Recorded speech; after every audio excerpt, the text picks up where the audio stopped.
survivors, or the survivor of tomorrow's Minnesota-San Jose showdown. The call of the Lions and the black and gold. Here's John Strong and Stu Holt. And Rob, you see Mark-Anthony Kaye right there, one of the stalwarts for this LAFC team that made themselves the best team against New York City. Pereira out swinging ball. And the header looping over there. Antonio Carlos getting up to it. Vermeer playing safe to lift it up. Second save for him. Antonio Carlos gets up over the top of Tristan Blackman here. It looks like he headed it down onto him. I think this takes the sting off the ball.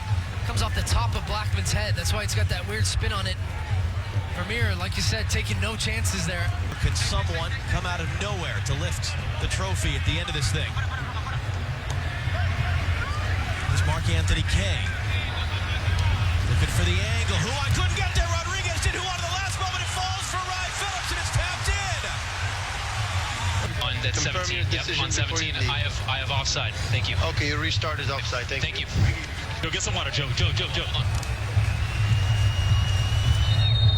And the goal is taken away. The right call to rule it out for offside, but LAFC right back on the attack. Palacios, Rodriguez let it go for Wright-Phillips. Looking to reverse it. Rodriguez will pick it up on Janssen. Fire across. Gillespie made a save. And the whistle will now go. So it was an offside decision there, but like the goal, Chris Wadden, the assistant referee, as he's instructed to do, let the sequence finish here. If there's going to be a chance for a goal, you can always take it off. Yeah, it was really tight, too, that Rodriguez just sneaked. Oscar first found him when he was Colorado's head coach. They had a combine for local college players. Acadelli was playing at the Colorado School of Mines. So when he was the highest D2 draft pick ever in MLS history for Dallas, that's why. Oscar knew about it and had just taken the Dallas job. Here's Nani cutting inside. Nani letting fly. And Vermeer, his third save of the game, and he had to hold it. I love how nonchalant Nani is, just bringing a 40-yard ping out of the air on his right foot, takes a step, has Blackman. Rodriguez standing over it. Everyone back to defend for Orlando. Rodriguez driven in low. Nani able to sweep it away. The left leg of Brian Rodriguez in an offside position in the buildup that canceled out the goal. And level and scoreless right now. Good as he has been at this tournament, is done for the night. A halftime substitute. Michel, who was a starter for the 2 games in March. Can he lift his team into the lead now early in the second half of the quarterfinal? Nani versus Vermeer.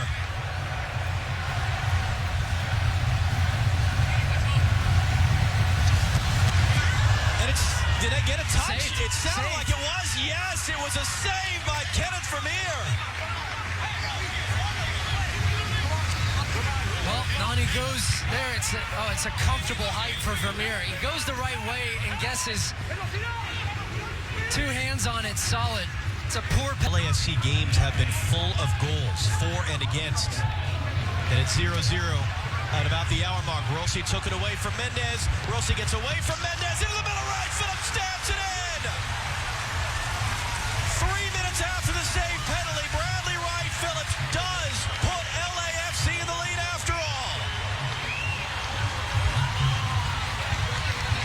Well, here's the thing for Orlando City. They always say it would just take one time. The slip in possession, they give the ball away, and they are punished for it. They can't convert at the other end. They miss a penalty kick. LAFC, Mendez slips on the ball. Rossi drives to the end line, and then Bradley Wright-Phillips, who's barely had a kick in this game. Right place, right time, as usual. Janssen gets beat at that near post. Bradley Wright-Phillips, left foot, back of the net. 4th goal of the tournament. Clinical from LAFC, who have just been coasting through this game. It's going to be Mendez now for Orlando. Nani. Still Nani. Hooking it across. Took a deflection. Vermeer had to react to Kaye. Sequence.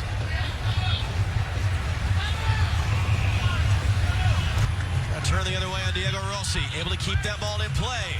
Juan takes another touch on Harvey. Now he'll cross it into the backside. A chance for Patino. It was blocked bit. He's off balance and is able to just clear it with the left foot.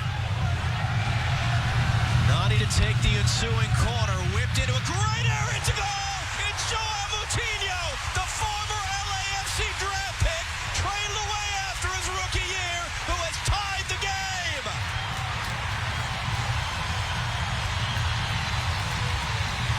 Well, for all the shots and the opportunities that Orlando City had throughout this game, the missed penalty, it's a corner. Vermeer is caught in no man's land here. He tries to commit, but it's an excellent service from Nani. It's bending away from him. Moutinho gets there first, loses his mark, and it's Jordan Harvey he beats. He dunks on him at the back post. The former LAFC #1 draft pick ties the game here, 1-1. And this one looks like it's going to penalties. One prior professional goal was a 9-0 to win that ball out of the air. Gonna reset for Jakovic. In now for Janela. Final seconds. Clips it into no one. It's like penalties. There we go. Carlos Vela, the normal penalty taker. He's at home in Los Angeles. Bradley Wright-Phillips with some penalty experience. He subbed off. So it's Janela to open them up against Pedro Gallese. And a touch from Gallese, but enough power from Janela to put LAFC out front. Yeah, it's a good penalty from Janela. And Gallese goes the right way. Looked like he was going to get that right hand on it, but didn't get a strong enough push off, and it was hit hard enough and towards that corner. Ends up in the back of the net, and it's Pereira to take next. Mauricio Pereira, 30 years of age, from Uruguay, second-year designated player. Scored a goal in this tournament, stepping up to take this one against Kenneth Vermeer, who, diving to his right, saved a penalty in the run of play tonight. And Pereira beats him down to the corner. Took it well. Approached it confidently. Has a little bit of a stutter just to wait to see if he can see where Vermeer's going to go. Vermeer's trying to wait. Doesn't try to guess. He's trying to read the strike from Pereira. Had enough, and it was in the corner. Good accuracy. Jordan Harvey made his penalty attempt 2 years ago in the Open Cup semifinal against Houston. His 363rd career game in all competitions since 2006. Second to take for LAFC. Off the bar! Well, he was just trying to go for pure power here. Jordan Harvey had a long run up. Runs up, just trying to blast right through the middle, right down the middle, but he's leaning back as he takes it. Skims off the top of the crossbar and out. Kyle Smith now stepping up, another defender. He made a penalty in a shootout in the USL Eastern Conference Final in 2016 for Louisville against New York Red Bulls 2. A teammate of Mark Anthony Kaye on that night. He made his attempt. His team lost that shootout. But he has an opportunity now to give Orlando the advantage after 2 rounds. 28-year-old from Cincinnati against the 34-year-old Dutch native Kenneth Vermeer.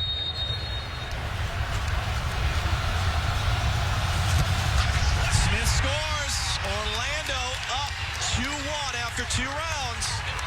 Well, the same corner as Pereira, but this one is hit so cleanly. Side netting. Pick that one out. Keeper's never getting to that if you hit it well. He's taken over the penalty duties at this tournament with Vela at home.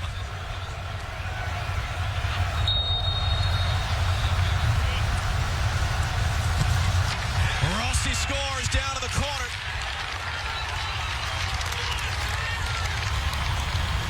Gallese went the way that Rossi had gone twice in this tournament.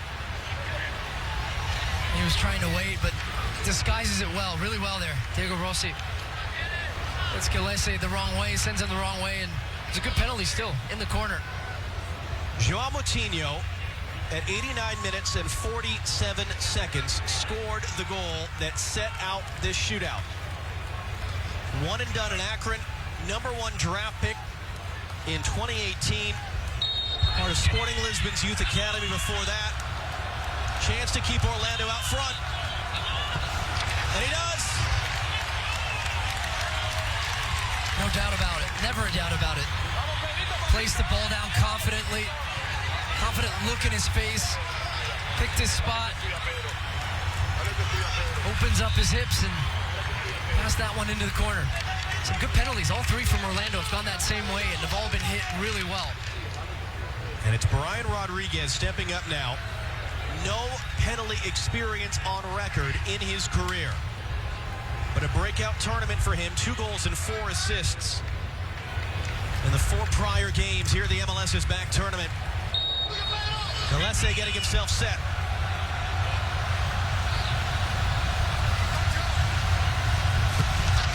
And up in the top corner from Rodriguez. It's not a bad one to have as your first. Didn't look like his first. How about this? Smash. Top corner. This is not yet a winning kick for Orlando, but it would put things right on the brink. And it's Antonio Carlos, 27-year-old center back on loan from Palmeiras of Brazil, who was a title winner with them 2 years ago, found himself on the bench last year, has played every minute this year for Orlando. And he could put Orlando on the verge of victory if he can make.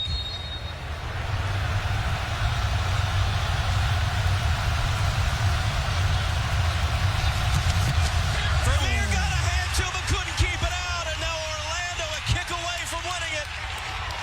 Boy, he doesn't hit this cleanly. Antonio Carlos steps up. It was a long run up for the center back. Vermeer sees it and should save it. It just creeps underneath him. Look at this. The right hand on it and just watches it trickle into the back of the net.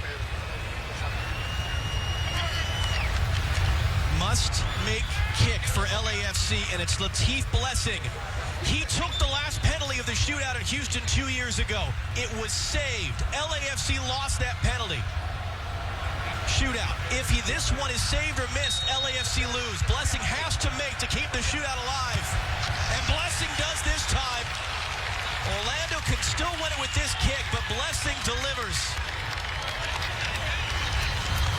Oh, big pressure moment for Latif Blessing, and you see the run-up. He's trying to disguise where he's going to go. Starts on the right, swerves around to the left, but passes that one home. And we're going to repeat the duel that we saw in the 57th minute tonight. Noddy. The mind games here. He went to his left, about middle height. Vermeer diving to his right. Got his hands on it to push it away. Noddy can win the shootout with this kick. If he misses again, we go to a 6th round.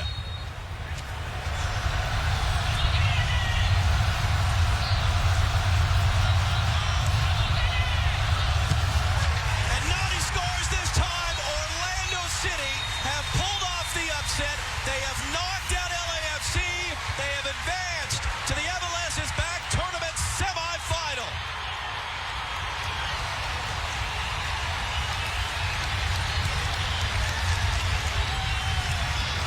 Now a little bit of afters. A few players are coming together.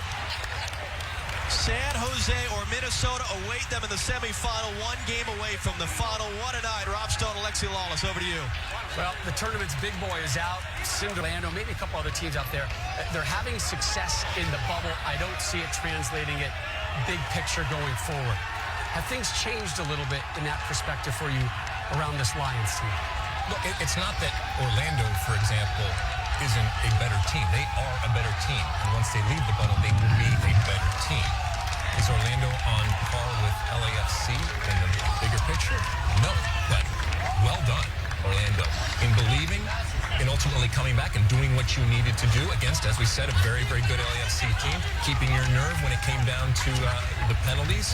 And if it needed to be said, I don't think it does, because the pictures tell us this means something to them. This is an opportunity, as we've said all along, for an MLS team in what can only be described as a very, very strange year, to say the least, to raise a trophy, to have that confetti, to have that moment for the club to build on, and for the fans to celebrate, and it does mean something. It means something to him. You can tell right now he's angry. He is angry. He is on fire right now. Again, remember, John brought up this point. Bob Bradley and LAFC, you see how disgusted and upset he is right now. They conquered that Zlatan LA Galaxy hurdle last year, only to fall to Seattle. A couple days ago, they conquered Seattle, got that revenge win, but couldn't carry it over and take care of an Orlando team that was clearly seen as a lesser club compared to LAFC. Nani and the Lions of Orlando City continue their home run. They move on as we take a look at your Credible.com tournament bracket. Orlando off to the Final Four. Up next for them, either